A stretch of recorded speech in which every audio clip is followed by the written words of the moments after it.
How's everybody doing tonight? Good. So I usually like to walk around when I present, but because of the audio and the need to record, I'm not going to be able to. So I may feel a little stilted. So I apologize up front for that. First, I want to start with a simple test. Which one of these two is redder? Deeper red.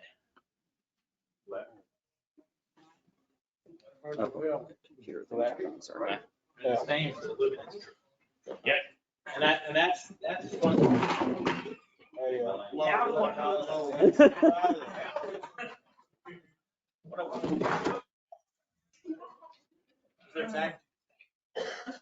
I'm going to talk about the fact that HDR and color is not the same thing. I want to get that through at the very beginning because everybody talks about, I got to do HDR, I got to do 2020, I got to do Rec 2020. How many people know that Rec 709 you can do HDR in? The color space. Yep. The Rec 709 spec limits you to 100 nits for white, so you can't do HDR. But technically, the color you can. So, wanted to start with that. Let me turn you on here. All right. Make sure we good? Yeah. Okay. Do I have to turn this on? Yeah, the little side switch, sorry. There we go. There we go. Did it go? It turned itself on. There you go. There we go. So a little bit about who I am. So again, my name is Philip Grossman. I'm Vice President of Imagine Advisory Services, which is a new division of Imagine Communications. 20 plus years in media technology prior to coming to the dark side, as people say. I was at the Weather Channel for quite some time, and then Ernst & Young and Capgemini, Ernst & Young, Capgemini, Ernst & Young, Capgemini, through that process, and again, their media technology space.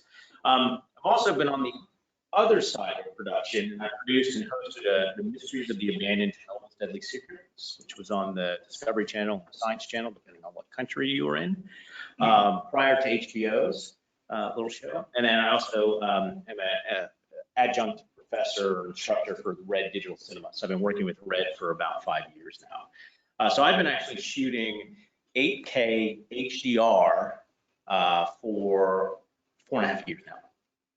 Coming up on 5 years. So tonight, the goal here is I can't give you everything you ever needed to know about HDR. My goal here is to give the basics so everybody can understand what it is. I want this to be interactive, so ask questions at any point in time. You don't have to hold till the end. I like interactive presentations. I want to talk about what HDR is not, because sometimes it's hard to describe what something is. It's really easy to describe what something's not. You know, what foods do you like? Did you just switch the screens?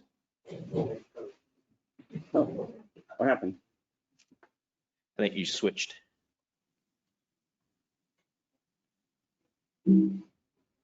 Sorry. That's all right. I had a thing pop up here. I hate when things pop up. Okay. There you go. So we'll talk about what HDR is not, talk about what HDR is, and talk a little bit about what it takes to produce and deliver it. So let's start with HDR is not resolution, has absolutely nothing to do with resolution. You can actually have HDR in standard definition if you wanted to, although the specs that we use for television manufacturers don't support it. Most people are now looking at HDR because 4K distribution takes a lot of bandwidth. A lot of my customers, and I'm sure others in the industry as well, are looking at HDR in 1080p. There is no, there is no HDR 1080i. Again, technically it can be done, but we don't have a specification for how TVs are supposed to do it. We know, as well as everybody else, and simply we can't do anything without a spec. So it is not resolution. It is not color. HDR is not color. Now, there's a relationship to color and HDR, but it's not color. And we all know the wonderful CIE chart. We have Rec 2709, which is the color space, ECIP3, and then 2020. So I want to talk a little bit about, there we go, the color space. This is what we call perceived color. So how many people realize that the CIE chart is actually a three-dimensional chart shown in 2D? Good, some people do. So it's red, green, and blue, X, Y, and Z. In fact, sometimes it's called CIE. Oh my X, Y, and God, Z. I'm so sorry. I don't know why. That's okay. We switched gears tonight, and that's why. So now that's why. Yeah. So one of my degrees is in illumination engineering from University of Colorado, and I had to, in one of my classes, luminous radiative transfer, actually take the three-dimensional graph and make that horseshoe. It's been 30 years. I think it's referred to as a Laplace transform. I think it's 49. I think it's a Laplace transform that takes that. But what you can see in the upper little corner there is what the 3D color gamut actually looks like. And as you can see, colors narrow as they come in towards the center, towards black. So it's, again, perceived color. We see this chart that's flat on a piece of paper, and then you'll start to hear people talk about color volume, the next big thing in HDR, and they're just raising that chart up. Well, the lowest levels is supposed to be black, 0 nits. The reality is it's not flat. So I just want to give an understanding that color is very different than dynamic range and how it impacts things. So it's a little bit of an eye chart, and I'm not going to kill you with PowerPoints tonight. There's only about 150 slides. We'll go through them real quick. No, there's about 20 slides. Again, I want this to be interactive, so if you have questions, feel free to ask at any point in time. So CIE 1931, it's because that's when it was created. It's about perceived color, encompasses the entire spectrum of that's visible to the human being, corrected for colorimetric observations. And of course, this is a perfect human being. My wife, who's an interior designer, everything to her has a pink tint to it for some reason. She'll show me something, goes, it looks pinkish. Everybody perceives things differently with their eyes. It's based on our eyes having 3 different types of cones. So you hear everybody talk about rods and cones, cones for color, makes it easy. We have 3 different kinds. We have short, middle, and long, or SM&L. And you can see sort of the breakdown. 2% for blue, which is the most sensitive. Then we have the middle, which is green, about 33%. And then you have long, which is around red, which indicates, or one of the reasons that we use red at night. Besides submarines, airplanes, because we can see things without losing our white vision or our night vision. So as I mentioned, we're now talking about color volume. So this is where we've tried to take that 2-dimensional graph and they're showing a 3rd dimension on it. It's a little incorrect, but the concept is there. We're able to show more colors with greater dynamic range because I have greater illuminance or luminance levels, higher light levels. So remember how that chart curve down at the bottom we got towards black, but that's the same thing as it goes up towards white. So we can now technically perceive more colors. Can you actually see that many colors? Again, how many of you gone to Home Depot and looked at that set of paint swatches and your significant other goes, which gray do you like better? And you're like, there's a difference? Is it the same? And everybody, again, eyes perceive things slightly different. So that's what HDR is not. So what is HDR? How many rocket buffs do we have? Space buffs do we have in here? A couple. You guys know what that is? Uranium. So yeah, so that's the Energia. So that is the central lift rocket for what was the Soviets' version of the space shuttle. And that's sitting in a hangar in the middle of Kazakhstan. It's effectively, I broke into a Russian military base at night, but don't tell anybody. Yeah. Allegedly, correct. So what is HDR? So it's dynamic range. So dynamic range describes the measurement between a maximum and a minimum in a system. So you can have audio dynamic range. How many audio buffs are there? Speakers, what are speakers typically? Well, I don't know what they are now, I haven't bought them in a while, but typically when I was a kid, it was 20 hertz, 20,000 hertz. Man, speakers, that's the dynamic range of speakers. My father, who's an ENT surgeon, goes, you can't hear above 12,000. You don't need something that goes to 20,000. Again, because everybody's ear is a little bit different. So in dynamic range within video, it's really the maximum is of the whitest whites and the blackest blacks. And it's simply put, it's luminance, and it's measured in nits. Nits is like Fahrenheit. It's just a nit. It's actually candela, 1 candela per meter squared. It's the amount of light coming off of a system. And as I mentioned before, dynamic range and color space are not the same thing. They're similar, or they impact one another, but they're not the same thing. Again, you can have high dynamic range, direct 709, Again, the spec won't allow it because you can't go above 100 nits. But technically the color space allows it. Movies have been doing high dynamic range forever. Film has a much broader dynamic range, about 12 to 14, 15 stops. And they're using DCI-P3, so they have a broader color area. And then you can sort of see in this example of what that dynamic range, and everyone will say it's brightness. If you get a brighter picture, you get a brighter picture. Well, again, dynamic range is not brightness per se, although it does allow you to have a brighter picture because I can get more information. I can encode more values of light now across that spectrum to allow me to form shadows without blowing out my highlights. So some of the basics. So dynamic range is measured in stops. Everybody knows that stops, 14 stops, 12 stops.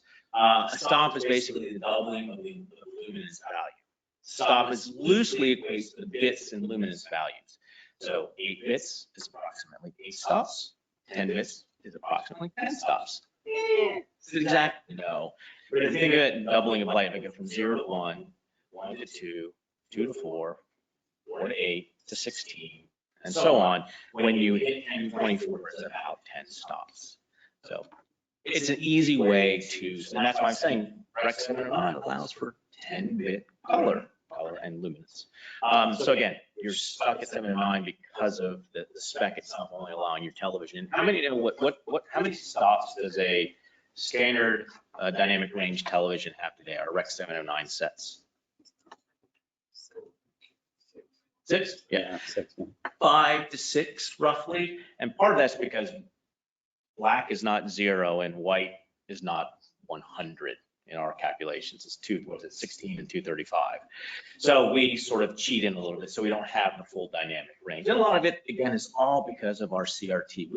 We are living with the sins of our fathers, they say, between our frame rates and our bit colors. And then it all follows what's known as the Stevens law. The greater sensitivity between darks, you have greater sensitivity between darks than you do lights. Again, that's why sort of this power curve, you get to the top going from 100 to 200 before you see the difference. Going from 5 to 10 nits, you can see that difference. So you have a lot more sensitivity in the lower light, and it's mainly because what happens to your eyes, the rods and cones, is that they're hit with the photons, and they effectively bleach out. I mean, you've taken a flashlight when you were a kid and shone your light, and you looked away and you had that green spot. You've effectively bleached out your eye. You've taken all the sodium ions that are available in your retina, and you just squeeze them all out at one time, and they haven't been able to rebuild. And so that's sort of what happens is we have more sensitivity in that lower light level.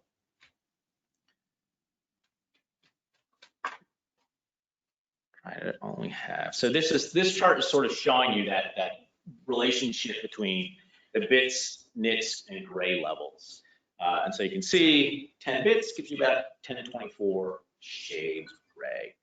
And that's really what we're trying to do. We're trying to give ourselves a lot more information at that higher level so that I can code this data. And it's going to be mainly around the specular highlights.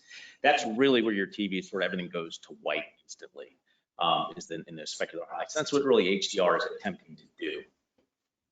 Of course, let's talk a little bit about what SDR is. Take a step backwards. So it utilizes a gamma curve to encode and decode our luminance values. Sets have a brightness between 80 and it's about 120 nits, some of the maximum TVs.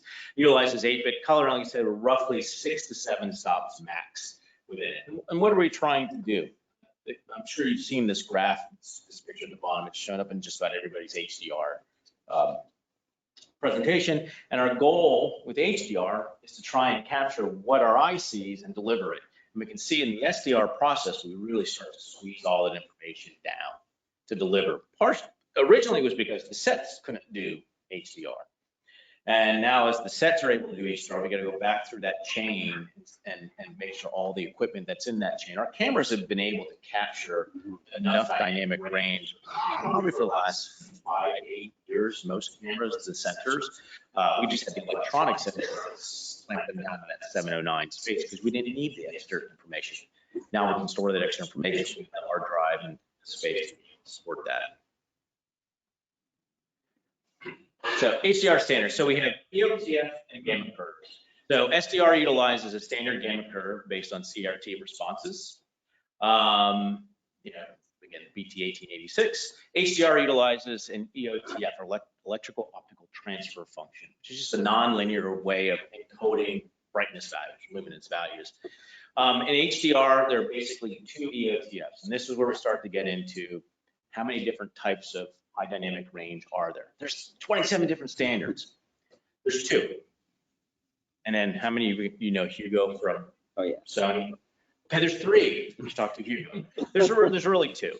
So you have SMPTE ST2084, which is called Perceptual Quantization, PQ. This was developed and submitted by Dolby.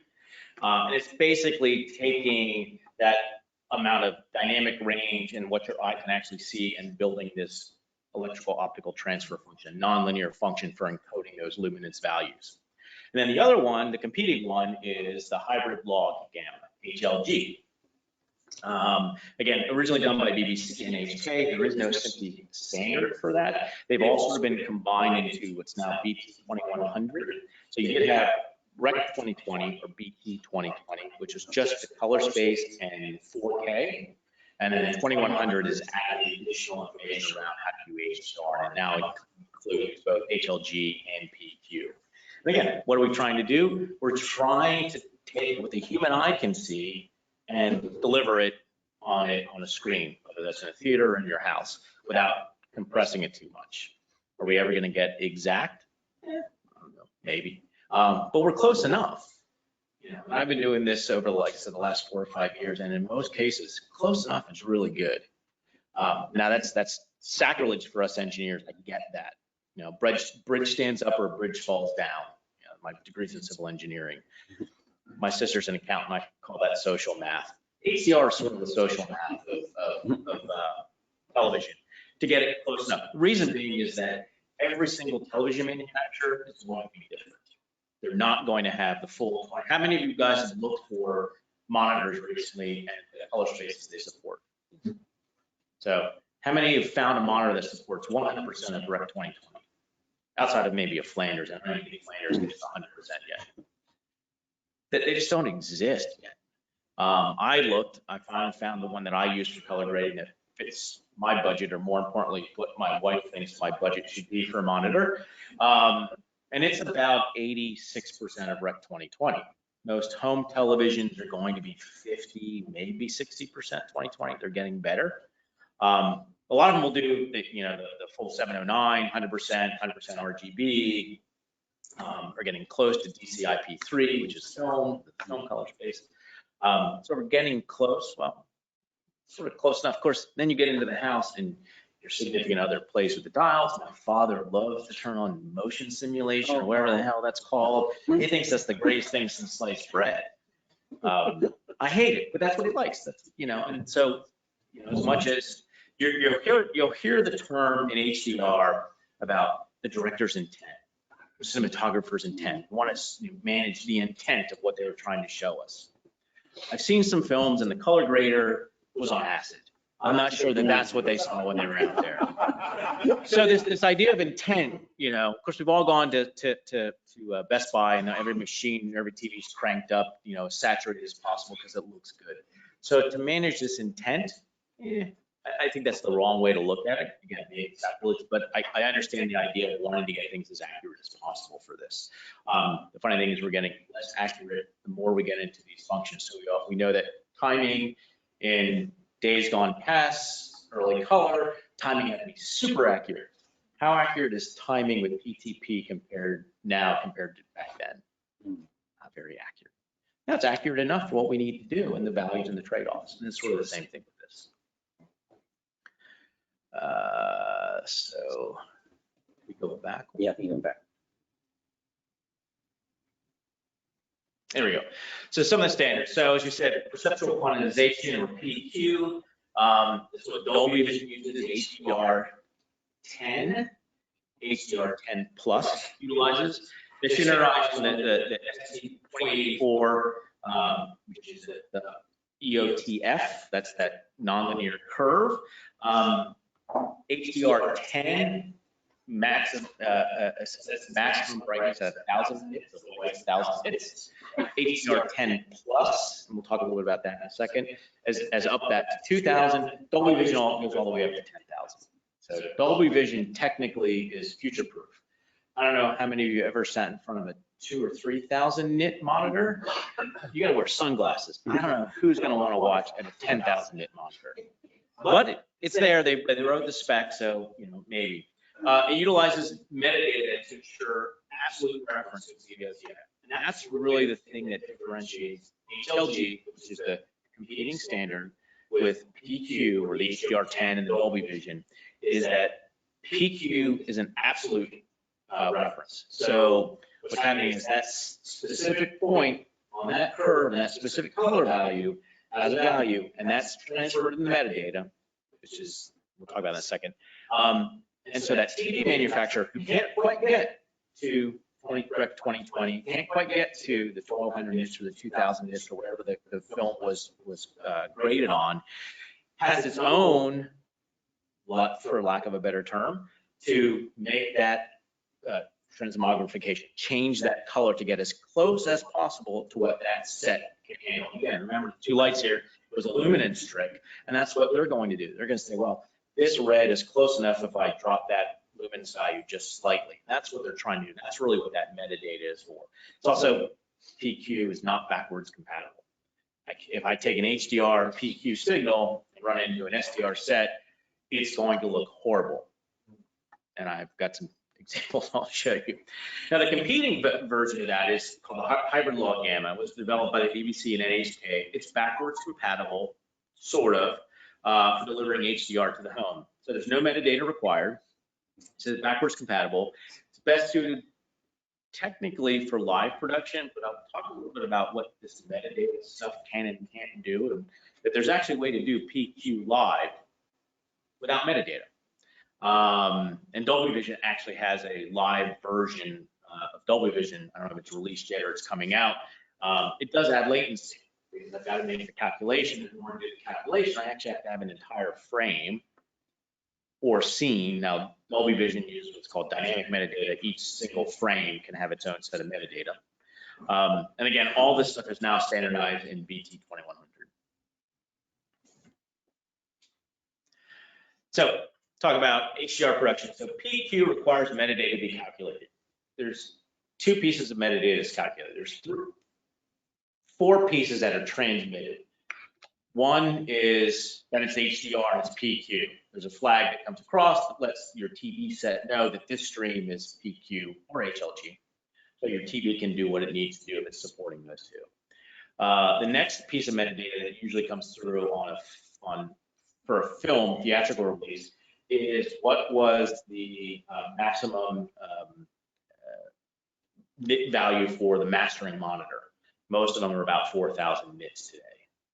And then there's two pieces of metadata that when people talk about metadata, really it's the metadata we talk about, is the max fall or maximum frame average light level and max CLL or maximum content light level.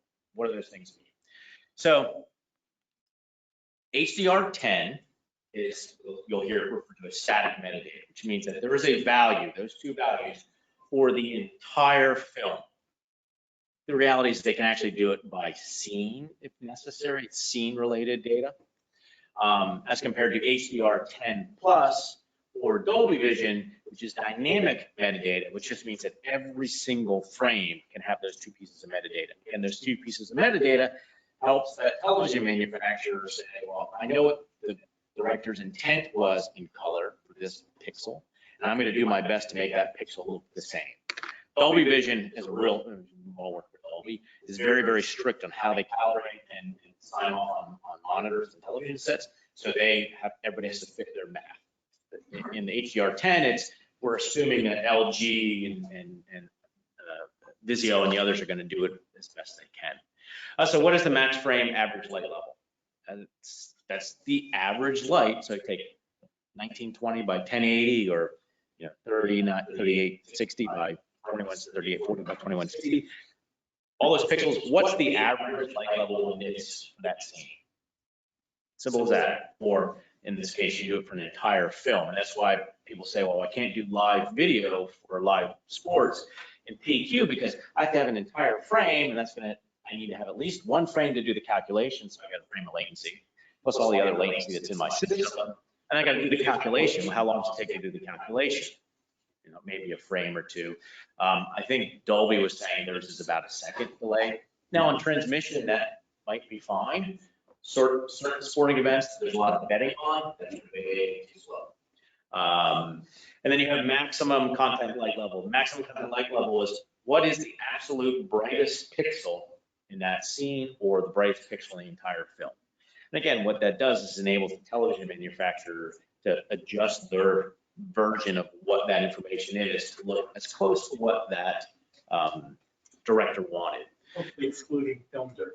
Yeah, yes, yes. Next, now we have HLG, hybrid log gamma. It doesn't require any metadata.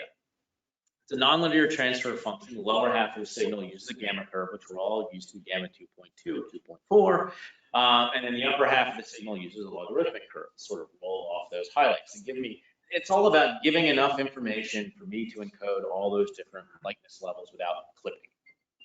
And it's not an absolute value, it's a relative value. So there's no real maximum for it. If I have a 2000 nit TV, it's going to basically say, well, this pixel in SDR should be this, and in here it's going to be a 2000. That's going to be my white. One of the problems is that whites can sometimes look a little gray depending on how you're grading them. And again, I have an example at the end here where you'll see, took the same clip, graded it 709, PQ, and HLG, and then took them all and put them onto a 709 timeline and output it. Of course, we only have 709 here, so you'll be able to see what that actually looks like and how they are not backwards compatible. So live production considerations, things you got to think about. Are all the elements in my signal path HDR? In other words, so it goes, wow, I got HDR cameras, so everything we're doing is HDR. I'm going to have one element, graphics system, router, whatever that's expecting 709 or it's going to convert anything you get into 709, throw out any other. You have to make sure that everything in your chain either passes the data through untouched or is aware and doesn't touch the data or mess with the data. Or you need to upconvert signals to the same color space. So if you're doing, your cameras are capturing in 2020, when I'm feeding into something that only supports 709, I got a problem. I got something that's 709 and I'm feeding into a 2020 color space, I'm gonna have to upconvert that color space. And this is a point of contention with a lot of manufacturers when we say upconverting color. So I'm assuming we're all from the greater Atlanta area or Georgia. Coca-Cola red is a very specific red. If I've graded my image to be Coca-Cola red and that can is there, and I decide I'm going to take this and make an HDR and adjust that red, someone's going to have a lot of explaining to do. So the reality is, and when we say upconverting of colors, what we're really saying is that I shouldn't touch the existing colors, but now provide enough headroom within that color space that I can add colors that would otherwise be outside of broadcast safe or outside of that 709 space without touching the original colors themselves and converting them into the same color space. Some manufacturers believe that they can adjust the colors a little bit and some leave them alone. So there's math involved, it's supposed to be absolute, but again, as I told you, this is more social math than anything else. Geographic systems need to be HDR. That's actually the area. So we recently, it's actually been a year and a half now, launched the first 4K HDR network in Japan, which happened to be QVC. They sell some really weird things in Japan, let me tell you. But so it was, do we need to convert all of our graphics to HDR into that 2020 color space? And of course, so a little side note, I think my background's in illumination engineering. Contrast is how sensitive people are to contrast is actually directly related to the color of your pupil. So you go to Japan, you go to Asian countries. How many people have been to Japan or been to China? You ever notice it's really bright? Things are very contrasty. Asian people with Asian descent are less sensitive to contrast because of the dark. Has nothing to do with the shape of the eye. It's the color of their iris. And so you have things that are a lot brighter. You go to Scandinavian countries, things are much more muted because typically they're going to have a lighter color iris. They're more sensitive to contrast, or to glare, another word I'm referring to it. So that was a big issue within Japan, was do we need to, QVC, do we need to convert all of our graphics? Because they have white, and white is white. Well, now if I take that same white and put it into an HDR space, that white's kind of be a little gray.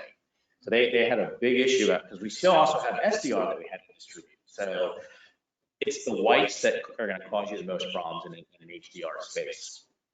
And again, HDR colors will not translate SDR exactly. Yeah. If I can ask you to drill down on this a little bit. Sure.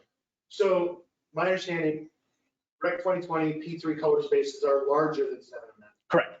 So if I, especially a computer source or some kind of graphic source, Yeah. if that graphic has an RGB triplet value that's inside Rec 709, won't even a wide color gamut display still display that color as the 709 color? It should. Yes. That's the problem when people say, well, I'm going to convert it. Well, we convert it. Now it's an HDR color source, and that's that whole Coca-Cola red. You want to make sure you're, and if you're going to buy anything from a manufacturer that says we're going to do HDR conversion or color space conversion, what does your color space conversion do? Because you want it to, you're right, that triplet is within there and it should be the same. Now, where it differentiates is, what's my brightness value? Remember the reds and how bright it is? Right. That's in the gamma, that's in the HLG or. Correct. Perceived as different, but it really is. Correct. And that's where we have to be careful, because it may be technically the same, but be perceived as different because the luminance value has gone up. Because I'm trying to take what was 100 nits and spread it across 1,000 nits. And that's where a really good converter is going to say, well, I know what that perceived value is supposed to be because it's perceived, and I'm going to get as close as I can. And in any of these, in fact, the products that we manufacture, imagine, we've actually gone in and made sure that we have handles so that the directors can actually make those adjustments. And I would recommend that anything you guys buy, if you're going to do HDR stuff, that you don't just let it do the EOTF conversion and go, we're done. Because again, it's director's intent, it may not convert 100%. You want to have some control over those colors. And in a live situation, it should still work then, though. Yep.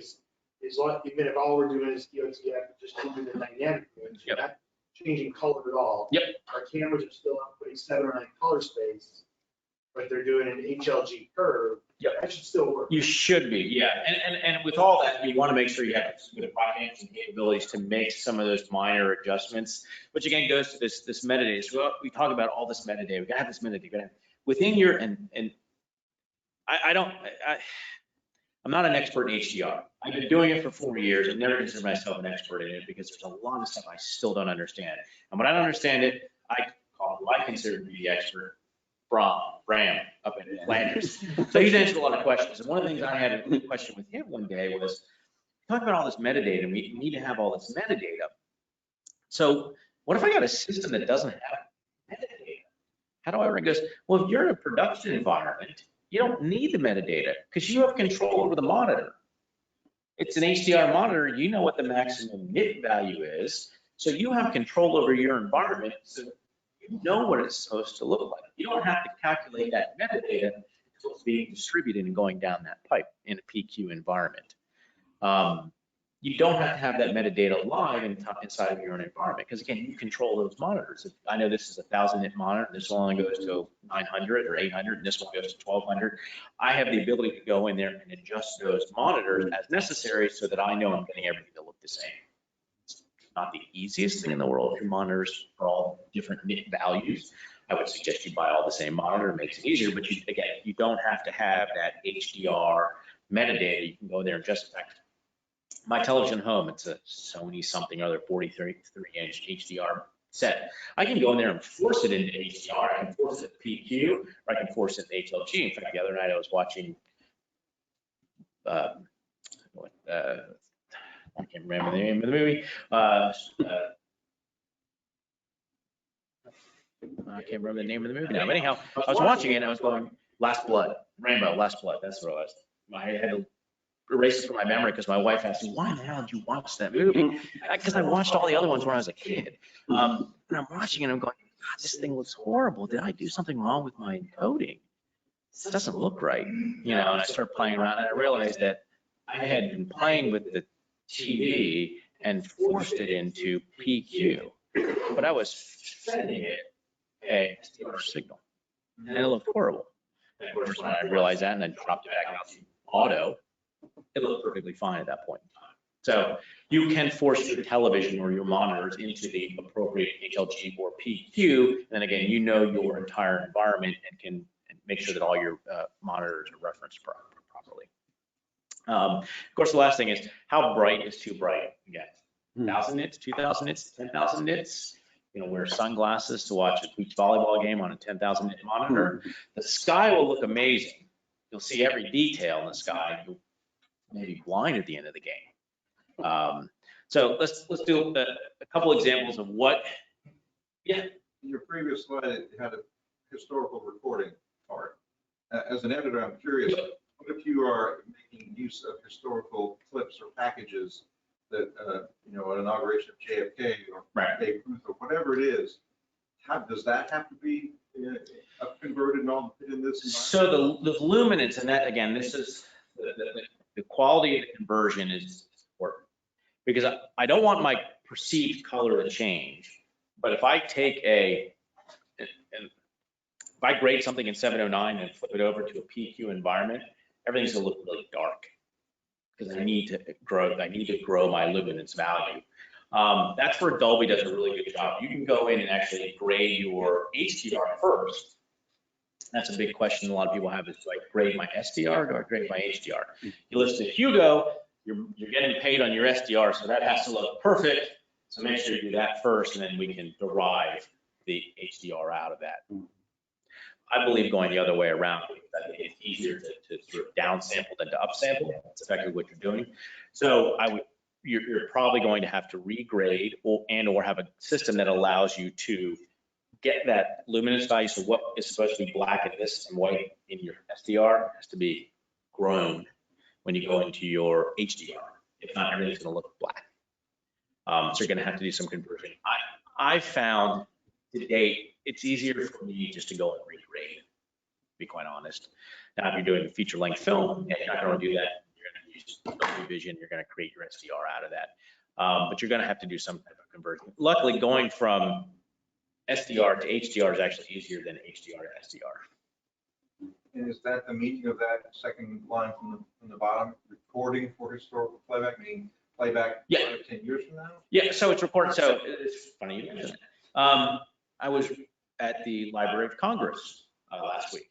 I guess you'd call it the data center or the record center, but all the nitrate film vaults are and all that kind of stuff. We had those questions, you know. So when you get this material, what are you doing? Whether you're keeping it in HDR, you're doing the conversion or whatever, it's the exact same thing. So are you recording this for historical purposes? Means, okay, am I going to use this in the future? Do I want to do this as SDR? Do I want to do this as HDR?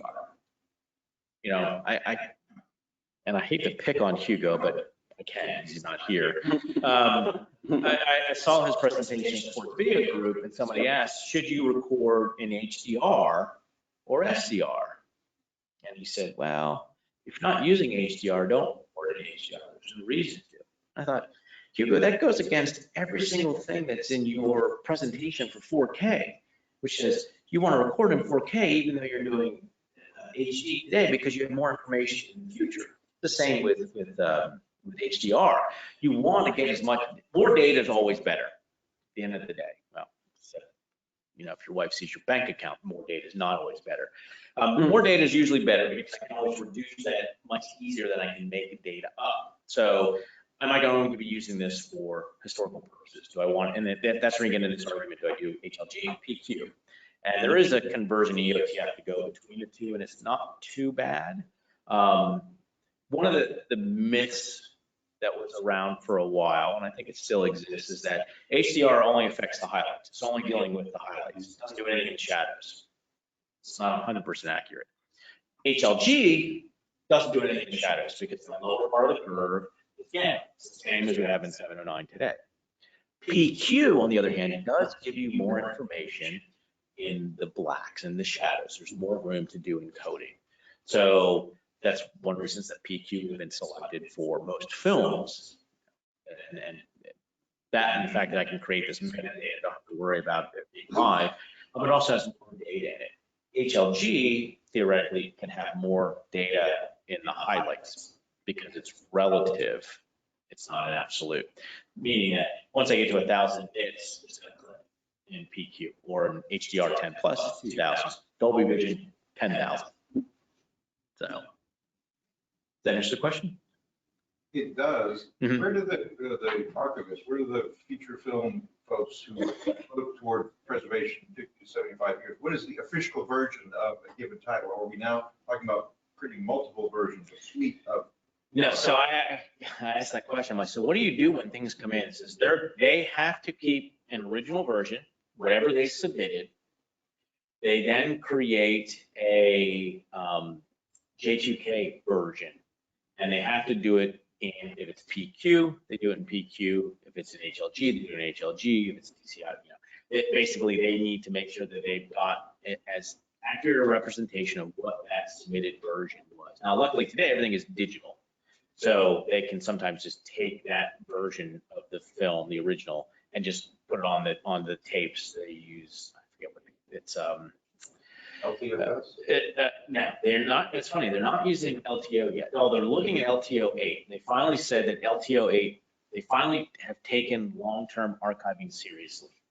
They're using, I forget it offhand, but it's a third party that IBM and somebody else are the only two that make that kind of, it's still a tape, but the way they do it is very, very different. But their goal is that they're going to save the original format, and then they may or may not make a J2K version of it as well. And then the goal there is to keep it in whatever the original format was. They're not going to make an HDR and an SDR and an HD and a UHD version. That's not their job. So interesting note, if you're a filmmaker, you're worried about, God, stick something in Amazon Glacier and it's going to cost me an arm and a leg just to have it there just in case. Four-man solution. Take your final product, submit it as a copyright bundle, as a collection to the Library of Congress. And they will store it for you for 150 years. And you can get it back for free. You just send them a disc. I have 11 terabytes of Chernobyl material, and I was thinking to myself, God, it's going to cost me about $200 or $300 a year. It's probably cheaper just to get a new hard drive and copy it every year. It's like, it's $130 one time. If it's there for 150 years, I don't need it back tomorrow. Glacier's going to take a day or two anyhow, plus your networking. So it's a side note. So let's look at what happens if I try to convert from one space to another. So HLG to SDR. So on the left, you see what HLG looks like in an HDR monitor. And on the right, that same image now in an SDR monitor. The whites are a little bit grayer, maybe the colors don't pop as much, but it's not bad, right? It's decent. So HLG is one of those things where, okay, I'll go ahead and do all my stuff in HLG, and at least it's backwards compatible for the 90% of people who don't have an HDR television at home. That's a big issue right now, is that, do I have an HDR TV? HDR format do I have? And when are the manufacturers for TV or when are the broadcasters going to start doing HDR? I think the Super Bowl was HDR this year. Yeah, it's not HDR. Yep. But it's only streaming. Yeah. Putting it on your regular TV. But I think that's really what's going to be one of the bigger drivers in HDR and UHD is the fact you're going to go OTT, because the broadcasters only have so much room on their dial until it's all IP. They can't put any more on there, or they're going to lose money because they don't have any more advertising space. If I put a UHD signal, I got to drop an HD signal, and I can't charge more for my UHD commercials, so you're not going to see that. When we go to IP, and that little cable running into the back of your house is carrying 7 gigs of data that you're not watching anyhow, then you'll start to see it go on the mainstream. But until that happens, it's all going to be OTT. This one's a little more dramatic. 4K HDR monitor on the left, on the right, that's what it looks like in SDR. Not very pretty. And it's an issue with PQ. Now, you have a PQ monitor, that stuff looks amazing. Dolby Vision, HDR10, HDR10 Plus. If I were gonna be, if I was a betting man, I would say HDR10 Plus will be the way to go. It'll be the one that's utilized in the long run.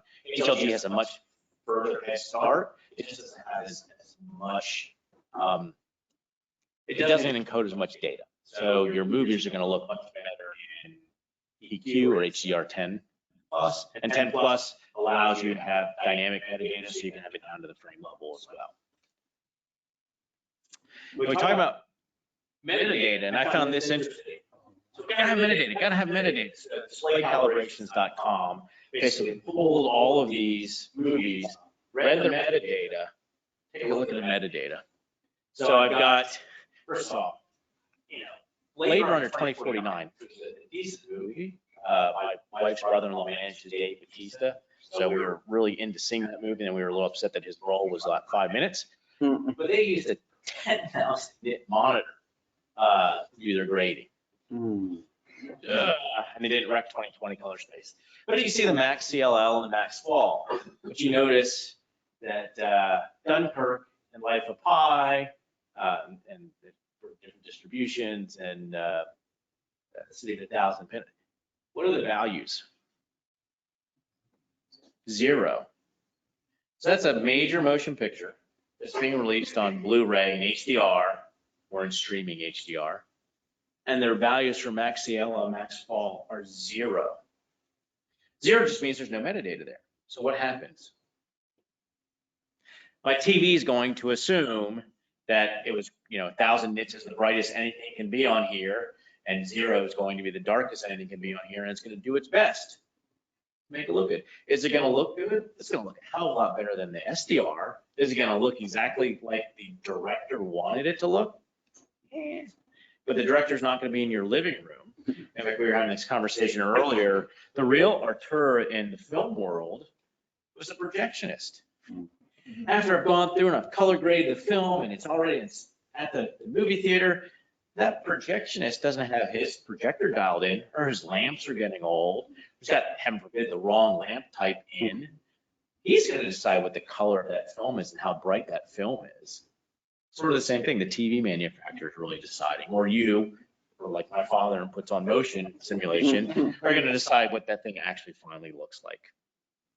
So as much as we talk about the importance of this metadata, you see that there are people who aren't even using that metadata, which leads me to believe that you're going to be able to do PQ in live sports just by saying, you know what, I think my brightest is going to be 800, my darkest is going to be 50. And you can pretty much figure that out before one basketball game and find out those values, and the rest of your basketball games will be close enough, and you could do PQ. I think where you're really going to see the conversions happening is where you're going to have live sports that does rebroadcast on a different network. So Fox Sports records, they do an HLG, they record an HLG, and then FX is going to do the distribution the next day or something, and they're a PQ because they're mostly movies. I think that's where you're going to start to see some of that conversion. You're going to see the technologies increase and become better as well. So talk a little bit about what does it take to create HDR. So you need to have, first and foremost, a camera capable of capturing at least 10 stops of dynamic range. In reality, most cameras today are 11, 12, 13 stops.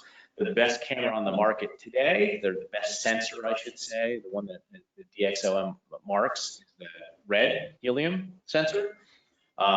Red says 16 stops, 16 and a half stops. DXM mark said 15.2 EVs, electron volts, that's the stop. So this number here is actually the dynamic range, that's your ISO sensitivity, that's your color. I got a score of 108. So most cameras today can capture it. Typically, they're going to shoot in log or raw. We all know the log format is that really washed out gray looking image, but it really captures the most dynamic range. And you have to 10-bit color or better. And again, most cameras are doing 10-bit or better. That particular red will actually do 14 and 16-bit raw. Then you have to have the production pipeline. All the components of the pass-through have to support the color space and the HDR format. PQ or HLG, and that's to support 2020, or DCI P3. I do all my grading in P3 because not everybody does 2020 yet. Most things are getting close to P3, which is better than 709, and I find that's just a good place to be in the middle. And obviously you have to have an HDR capable monitor to view the material. That was sort of the biggest issue for me over the last 4 years, is getting a monitor that I could actually see the material on, because they're expensive. And if you look, you go to B&H and you type in HDR monitor, you're going to see about 50 to 100 of them pop up.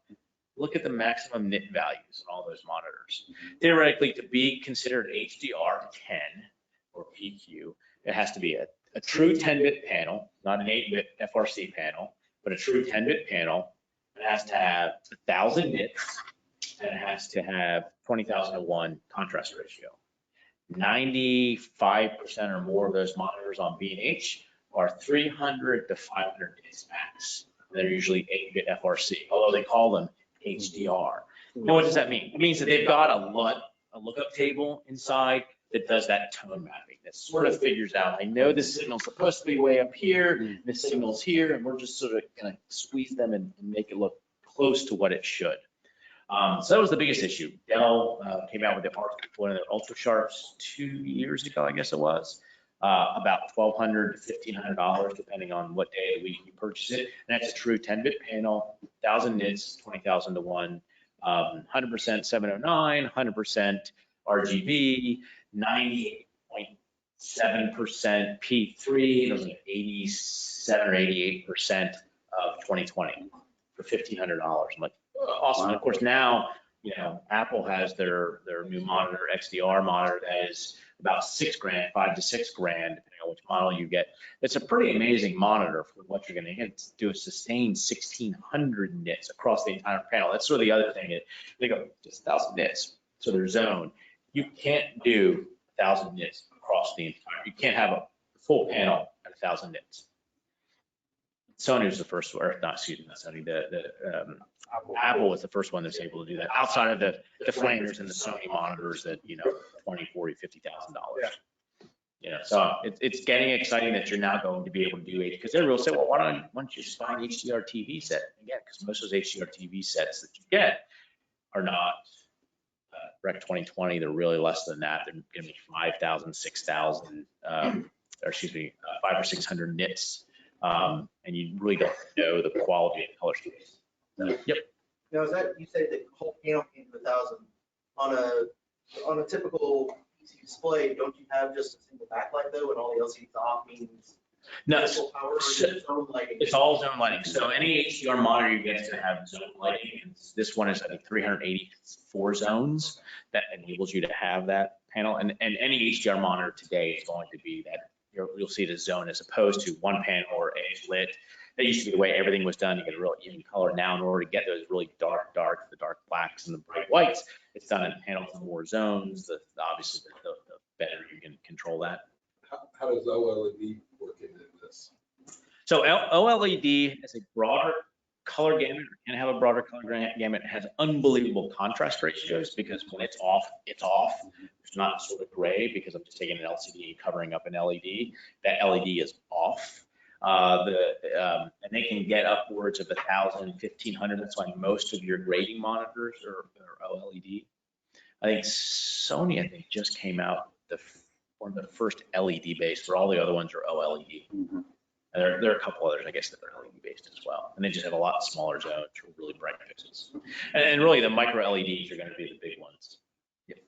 Oh, I was trying to mention, folks, when you want to get serious on this, break down and buy a color ribbon. Yep. They're expensive, but they are well worth it, and you will get a real surprise on your monitor. Yeah.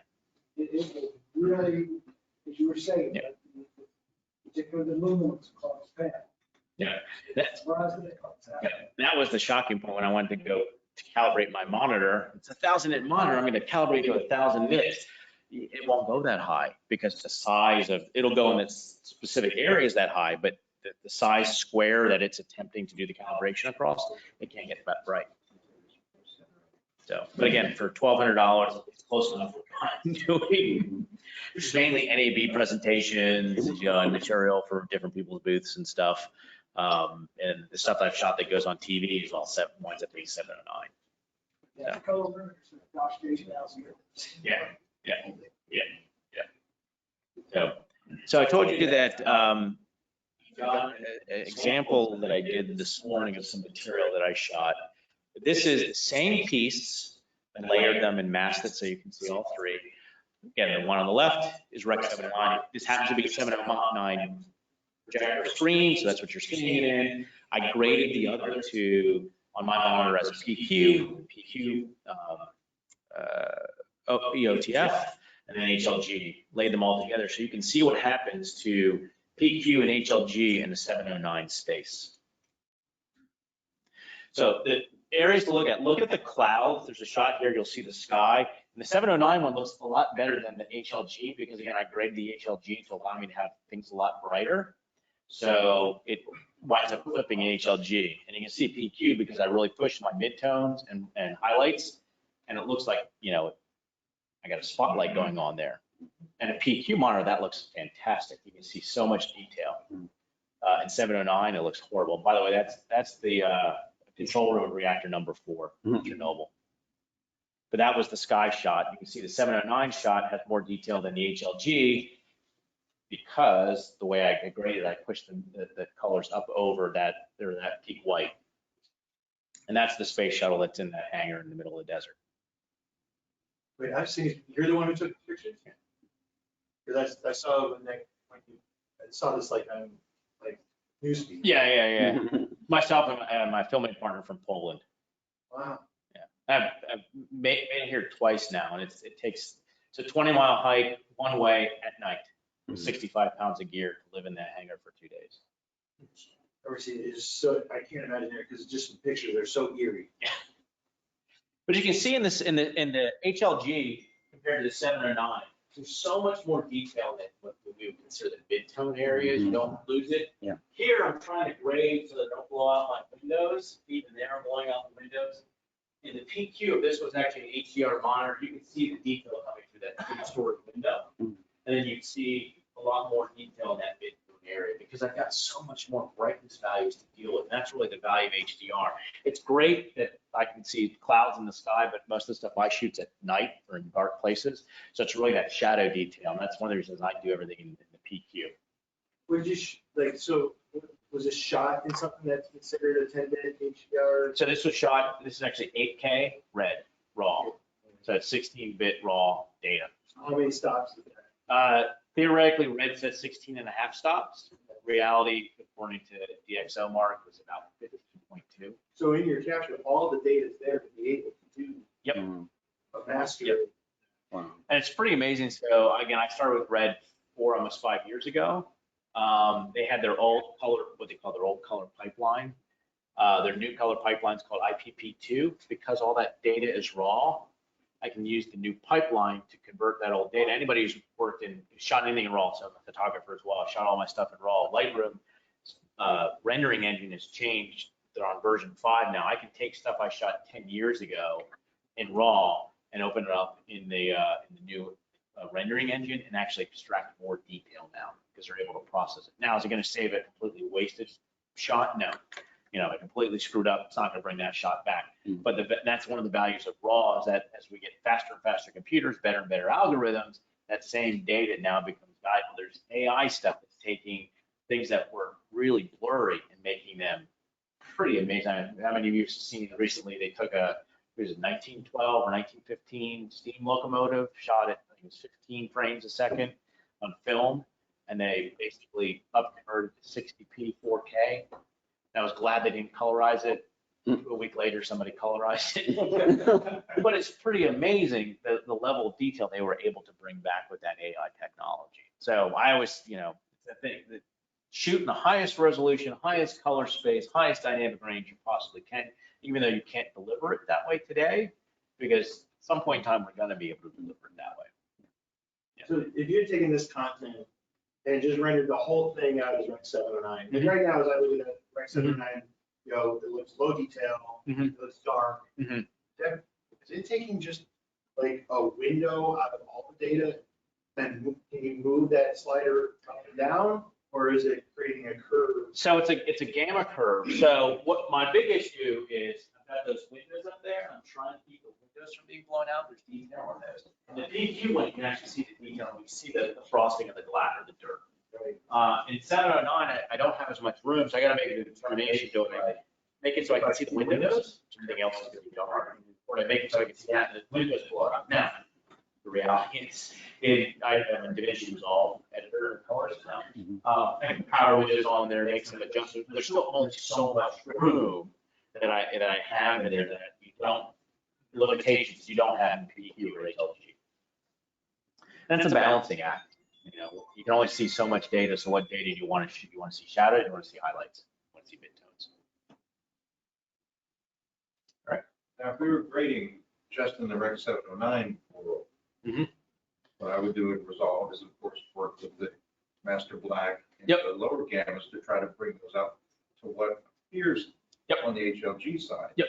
If you did that and were kinder to Rec 709, Yeah. that closed the gap. It would close the gap in this area. I would Yes. lose all the windows. Because it would blow out? It would blow out. And I was purposely here, that's one of the reasons I left this a little bit lower on the blacks, just so I could say, the windows actually have a little bit of detail. And of course, this isn't the greatest monitor, but in standard 709, that one you can probably see a little bit better. There's some detail there that's not lost. And it's a matter of, well, what do I want to keep? And the reality is, if I was grading this for distribution on television, I just let this blow out. This is really the area you want to see. Right. Is that because the HLG is gamma in the blacks and then logarithmic in up? So we can get more detail? Yep, so I have more room to push the brightness, I shouldn't say that, the luminance value in the whites, yep. So I can bring the midtones, the shadow detail up a little bit more without blowing out, because I've got more data and the highlights and not blow them out. And I was actually kind of amazed because again, looking on my monitor, that PQ stuff doesn't look that bad, even though it's on a 709 space, because my monitor has a lot more room. And then when I was actually looking at all my 709 monitors, like, whoa, that looks really bad. I had to go back in and go, is this right? And because you always hear, well, if it's log, it's going to look flat. It doesn't always just look flat. It looks very, very contrasty. You lose detail because you're pushing those values in the PQ and an HDR monitor. There's so much more detail in the shuttle side. You can sort of see the yellow there. There's pieces of the tile on the side of the shuttle that fallen off. You can make out perfectly in the HDR monitor, but you take that same HDR, you put it to a 709 monitor, it's horrible. Yep. Any other questions? Well, thank you very much. Yeah, I don't have, I never put my email address on there, but anybody wants to contact me, if you have any further questions, I do have a card. My website's philipgrossman.com, all one word, Philip with one L, and my email address is on there. Happy to answer any questions you may have.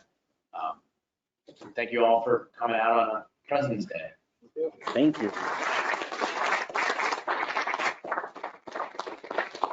If you want to see this, my dosimeter, so they always joke about my Chernobyl stuff, so I always actually carry a dosimeter with me.